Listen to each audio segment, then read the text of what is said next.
While Tamar is publicly trying to move forward, the transcript reveals that the commentator keeps circling back to a single moment.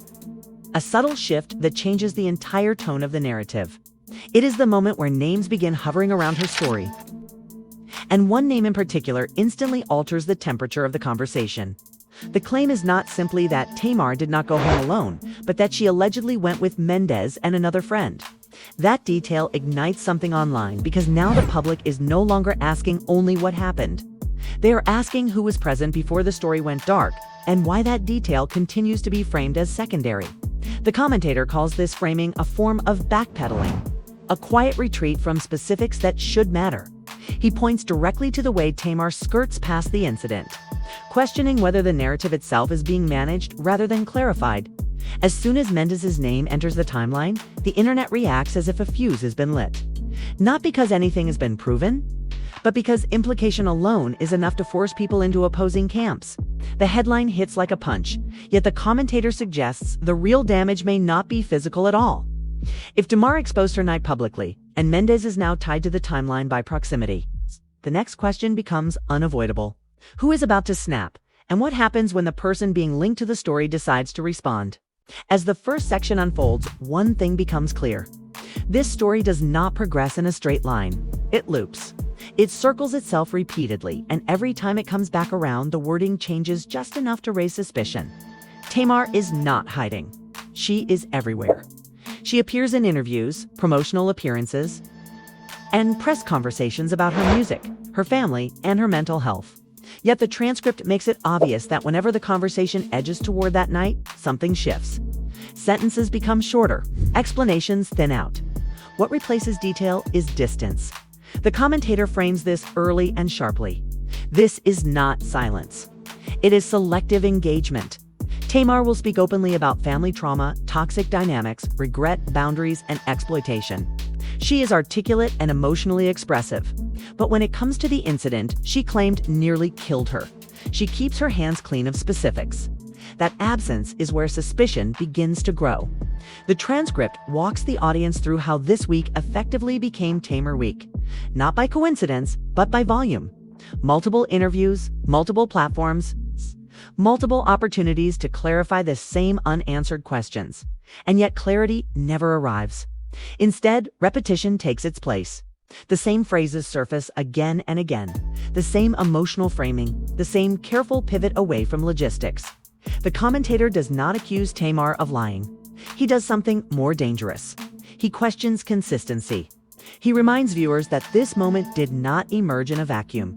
Before the press run and before the Entertainment Tonight sit-down, there was a social media post that detonated online with extraordinary force.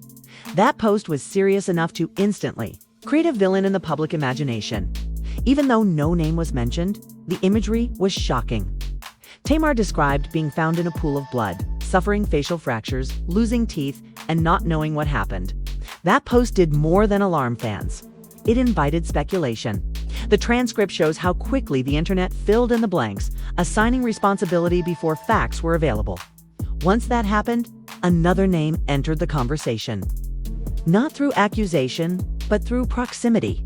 The commentator explains that Funky Deneva became collateral damage first. People blamed him, questioned him, and demanded answers from him. That pressure eventually forced him to respond publicly, not to expose Tamar, but to clear his own name. And when Funky spoke, he introduced a detail Tamar had not emphasized. She did not go home alone. According to his paraphrased statement, she allegedly went upstairs with Mendeecees and another friend. That line does not accuse anyone of violence, but it does something equally powerful. It reshapes the timeline. Suddenly, the night is no longer a closed loop. It becomes a shared space with multiple people, potential witnesses, and unresolved questions. This is where Mendeecees' name begins to hover over the narrative like a shadow. The transcript shows the commentator slowing down at this point. He notes how in later interviews, Tamar appears to minimize her connection to Mendeecees. Phrases like, "I barely know that man," begin to surface. Explanations are reframed. He was hired. He was not close. It was not personal. The issue, however, is not intimacy. It is contrast. Earlier in the public conversation, before caution set in, the story allowed room for implication. Once a name begins circulating, Even indirectly, pulling it back becomes nearly impossible. The commentator ties this pattern to Tamar's history on reality television, not as an insult, but as context. She understands how narratives work. She understands how ambiguity fuels conversation. According to him, that awareness is what makes this moment feel intentional to some viewers, not malicious, but strategic. Another layer quickly emerges. Credibility. The transcript explores how Tamar's past statements shape how her current ones are received. References surface to previous situations where she was accused of shifting stories, reframing relationships, or leaning into victimhood while minimizing her role in escalating conflict. Again, the commentator avoids calling her a liar. Instead, he delivers a sharper line. He says he cannot take what comes out of Tamar's mouth as 100% truth. That statement lands not because of accusation, but because of restraint. Doubt becomes the engine driving everything. The tension deepens when the transcript revisits the Entertainment Tonight interview, focusing less on what Tamar says and more on how she says it. Her body language, tone, and pacing are analyzed closely. The commentator suggests her calmness feels misaligned with the severity of her earlier claims. For some viewers, that calmness signals strength. For others, it signals control. The transcript captures that divide without choosing a side. What it does emphasize is timing. While Tamar continues speaking publicly, Mendeecees remains silent within the transcript.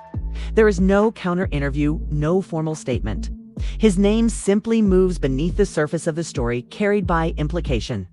That is where the idea of a brutal attack begins to shift, transforming from physical violence into reputation warfare. The commentator frames it clearly. If the public is allowed to believe something without correction, anyone tied to that belief experiences exposure.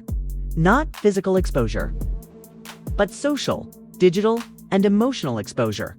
From that perspective, the transcript suggests Mendeecees was exposed without defense, without context, and without a voice. And when people feel exposed unfairly, they do not always respond quietly. The section closes with anticipation tightening like a coil. Tamar continues speaking. The story keeps shifting, and the internet remains fixed, waiting. Mendeecees' name is now inseparable from a night that no one has fully explained. Because once a narrative is released into the open, control no longer belongs to the person who started it. It belongs to whoever decides to respond next. The pressure begins to mount when the conversation drifts away from music, performance, and family, and locks back onto that night. Buried inside the transcript is more than commentary. There are moments where Tamar's own words function as evidence rather than explanation. In those moments, tone, phrasing, and hesitation do more work than any accusation ever could. Tamar's social media post is read aloud, describing being found in a pool of blood, saying she almost died, and admitting she does not even know what happened. That final line changes everything. "I don't even know what happened to me" lands heavy, not emotional, not dramatic, just final. Once those words exist publicly, the internet treats them like an open case file. If she does not know what happened, then someone else must. If she nearly died, then something or someone caused it. And if she does not identify who was present, people begin scanning the edges of the story for names. That is where Mendeecees enters the frame. Not through accusation, and not through Tamar's own claims, but through clarification. That distinction is critical. The commentator states that Tamar did not go home alone and allegedly went with Mendeecees and another friend. That single clarification reframes the entire night. Suddenly, the story is no longer floating in emotional abstraction. It has proximity. It has a timeline. And even though the word allegedly does heavy lifting, viewers latch onto it because it becomes the first solid anchor in a narrative built mostly on feeling. From that moment forward, tension escalates quietly but relentlessly. The transcript shows Tamar narrowing her focus instead of expanding it. She acknowledges the incident. She acknowledges fear. She acknowledges injury. But when interviewers push for clarity, her responses become shorter and more controlled. She says she does not want to discuss what happened. She says she is doing better now. This is the point where public sympathy begins to split. Some viewers hear boundaries, trauma, and self-protection. Others hear avoidance, strategy, and narrative management. Once that split forms, every earlier statement is reinterpreted through suspicion. The commentator does not accuse Tamar of lying outright. Instead, he questions consistency. He highlights how the story shifts little by little over time. That phrasing matters because no single version contradicts another completely. Yet the accumulation of small changes creates unease. First, there is the terrifying post. Then there is silence. Then there is, I don't know. Then there is, I don't want to talk about it. Then there is a return to promotion. The pattern becomes impossible to ignore. As Tamar tightens her narrative, the pressure moves outward. According to the transcript, Mendeecees becomes the focal point of online speculation, not because of anything he confirms, but because of what Tamar does not clarify. Viewers begin asking why his name can appear near the timeline but never be addressed directly. They question why verbal distancing increases while the association itself remains intact. That is where frustration is said to surface. Not as physical confrontation, which the transcript never claims, but as anger, defensiveness, and backlash. What viewers describe as a brutal attack becomes metaphorical rather than literal. It is an attack on credibility, motive, and intent. The transcript supports this interpretation through context. Tamar states in an interview that she barely knows Mendeecees and that he was hired to appear in her music video. That single line pours gasoline on an already burning fire. By this point, audiences have heard multiple descriptions of how connected or disconnected the two were. When someone minimizes a relationship others believe was more involved, viewers often read that as denial rather than distance. The commentator openly says he cannot take everything, Tamar says, as 100% truth. Not because he claims to know the facts, but because the framing does not stay stable. Stability is what the public looks for when fear is involved. Without it, doubt fills the gaps. This is where the alleged reaction from Mendeecees is contextualized as rage rather than guilt. According to online responses referenced in the transcript, viewers believe he was furious that his name was being dragged through implication, while Tamar remained vague. From that perspective, Tamar's silence is not neutral. It is damaging. The longer clarity is avoided, the longer speculation survives. Speculation does not require proof. It only requires proximity. The transcript reinforces this when it revisits Tamar's medical scare and its aftermath. She says things are good now and that she is better. On the surface, this sounds reassuring. But for many viewers, it creates another disconnect. How does someone move from "I almost died" to "everything is good" without explaining the middle? That missing middle becomes the most dangerous part of the story. It is exactly where Mendeecees' alleged anger is said to erupt. Not because he is directly accused, but because the narrative allows audiences to assume, imagine, and fill in blanks with his name attached. The commentator even raises the question of motive, wondering aloud whether the entire arc, the post, the silence, and the renewed attention could serve a promotional purpose. He does not accuse Tamar of faking trauma. He questions timing and incentive. Once motive enters the conversation, every reaction becomes suspect, including Mendeecees. When viewers describe his response as brutal, they are not reacting to violence. They are reacting to intensity, to anger, to the emotional force of someone who believes he is being written into a story without consent. That is why the situation feels combustible. Tamar's narrative centers on survival. Mendeecees' alleged response centers on reputation. Those priorities collide in a public space where nuance does not trend. Outrage does. The transcript never confirms what happened that night. It never assigns blame. What it does show is how narrative gaps can function like accusations once amplified online. By this stage, the issue is no longer about uncovering facts. It is about who controls silence and who pays for it. By the time the story reaches this phase, the damage is no longer hypothetical.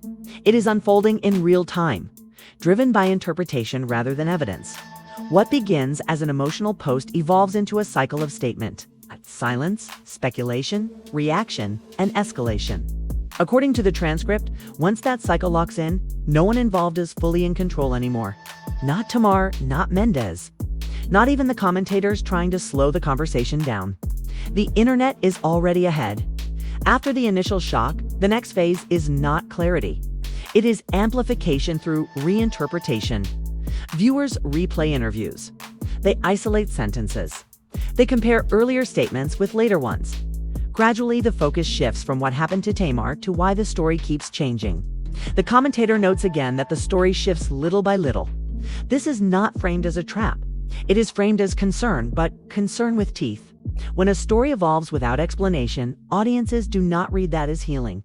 They read it as revision. Once revision is suspected, intent is questioned. The transcript shows Tamar continuing to emphasize mental health, boundaries, and self-preservation across interviews. Those themes repeat consistently. Yet the most explosive element of her original post, the claim that she nearly died without knowing why, remains unresolved. Viewers struggle to reconcile the gravity of those injuries with the calmness of later deflection. That unresolved tension is where the story ultimately holds its breath. Waiting. Interview 11,100,000. Scared. Tamar took to social media and said this: "I struggled to write this, but everyone keeps calling me, and honestly, I can't even really talk anymore. I'm so weak.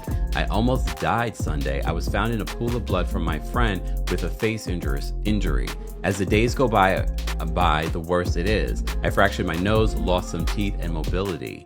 The way I look at life now is totally different. As my health is on the mend, my mental journey begins. Pray for me for real. I don't even..." The space between those extremes. The internet begins assigning roles: victim, villain, deflector, scapegoat. This is the moment where narratives harden and sides are chosen. And this is exactly where Mendeecees' position becomes increasingly volatile. According to the transcript, once those labels start circulating, perception replaces proof, and association becomes accusation. Also cleared up recently that Tamar did not go up to her home by herself. She went up there allegedly with Mendeecees and another friend. The clarification that she did not go home alone, that she was allegedly with him and another friend, becomes the quiet center of the storm. It is never shouted or heavily emphasized, but it is also never taken back. And that is enough, because implication does not require repetition to take hold. Now she's learned, because she knows that Funky said, don't say anything, don't insinuate, don't say anything, because I'm going to respond. Now she's like, I don't want to. It only needs to exist once and remain unchallenged. The transcript suggests this is where anger allegedly begins to surface on his side. Not in response to a single accusation, but from cumulative damage. Comments start blaming him. Assumptions spread. People demand answers he never agreed to give. And critically, Tamar does not publicly shut those narratives down. Instead, she steps back. She says she does not want to discuss the incident. For some viewers, that boundary is understandable. For others, it becomes another unanswered question. Clear indication as to what could have happened to her. And I told you guys, I've said this before, as someone, I said anything can happen in your home, God forbid. But the more that this plays out, the more that she sort of skirts a past talk. At this stage, the silence no longer feels protective. It feels selective. The commentator directly calls this out, questioning why the story could be shared in its most dramatic form, yet left unclarified once the consequences became real for others. This is where the idea of a brutal attack takes on its true meaning. Not fists, not physical violence, but reputational force. According to reactions cited in the transcript, people describe Mendeecees as lashing out verbally. All right, enough of that. She's on the... His name becomes attached to a near-death narrative without explanation. He is furious at being discussed as a shadow inside someone else's trauma story. And in internet culture, anger is often treated as confession. That is the trap. Once someone reacts emotionally, the audience stops listening for context and starts assigning motive. If he is angry, some assume he must be hiding something. If he stays silent, others claim it confirms guilt. There is no winning position once speculation hardens. The transcript then introduces another destabilizing factor: timing. This entire situation unfolds while Tamar is actively promoting new music and upcoming projects. Interviews are rolling out. Performances are scheduled. Headlines keep refreshing. The commentator points out that she is on a full promo run for Heartbreak Retrograde. That overlap fuels skepticism. The camera does not open on a stage. It opens on a press circuit and a story that keeps shifting in real time. Okay. And then, in talking about this incident, you want to change the narrative? Tamar is promoting her new project and speaking about the future of the Braxton family. Trying to sound grounded and forward-focused. Then, without warning, the conversation snaps back to the same moment. That night, the internet refuses to release. The night she says changed everything. The night that transformed a personal incident into a public investigation. Her post is read again. I almost died Sunday. I was found in a pool of blood. I do not even know what happened to me. That single admission lands like a siren. Because when someone says they nearly died and then admits they do not know why, the silence that follows becomes louder than any explanation. That is where the spiral begins. Comments flood in. Threads multiply. Reaction videos dissect tone, timing, and wording. Everyone tries to fill the gaps with their own version of truth. What makes this feel like a thriller instead of a recap is what happens next. As Tamar moves from interview to interview, the language softens. The details thin out. Urgency is replaced with a different message. Boundaries, mental health, healing. The framing shifts from survival to control.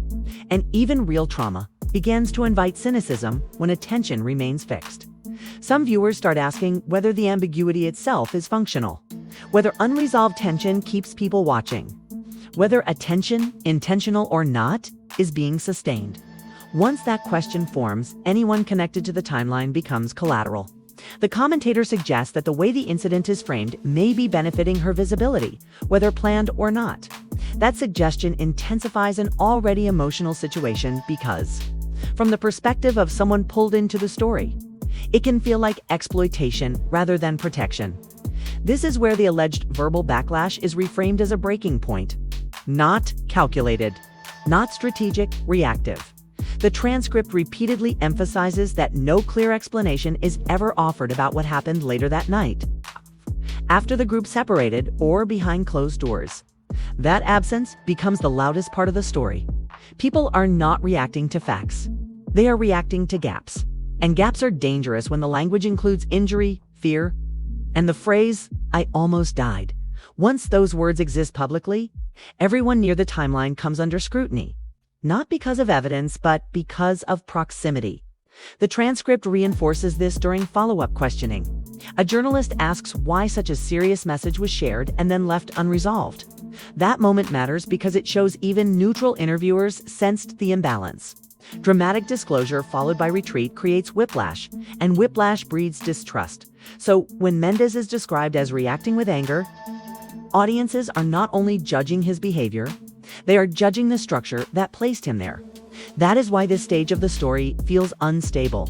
No one is answering the same question. Tamar talks about healing. The commentator focuses on consistency. Viewers demand accountability.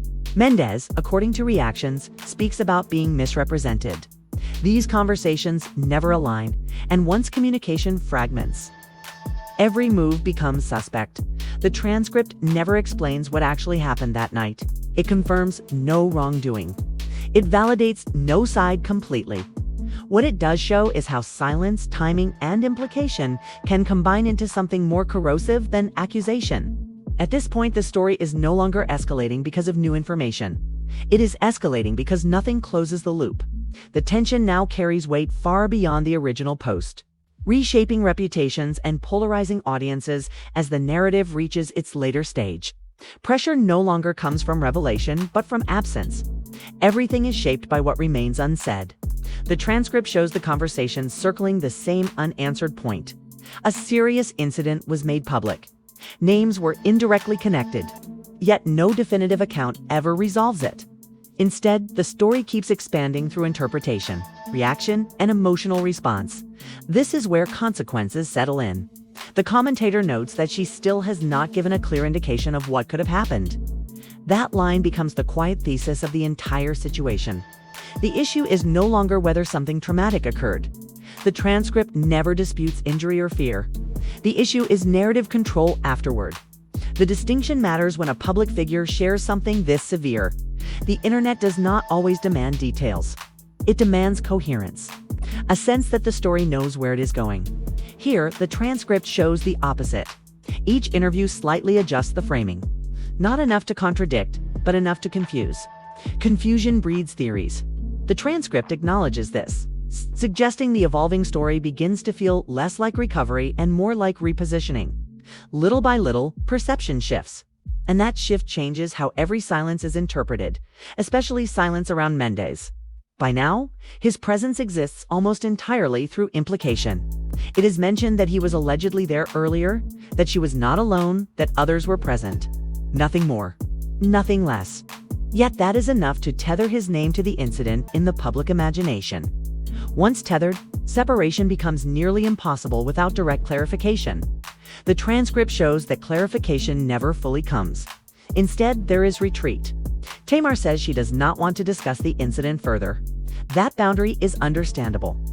Trauma does not owe explanation. But in the context of public statements already made, the refusal lands differently.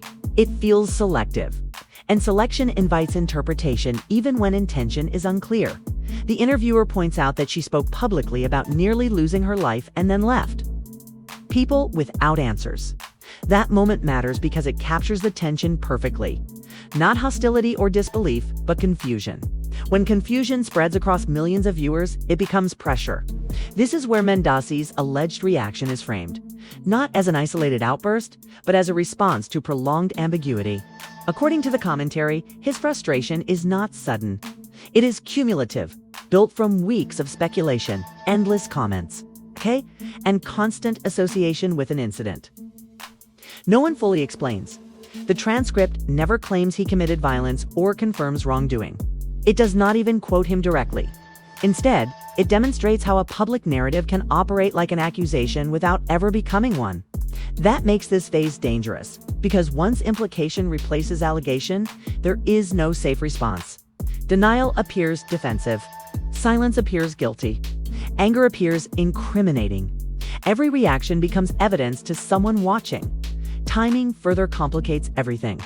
The conversation unfolds while Tamar remains visible, promoting music, appearing on shows, and discussing future projects. The transcript does not accuse her of exploitation, but it acknowledges how overlap alters perception. When trauma and promotion coexist, audiences struggle to separate.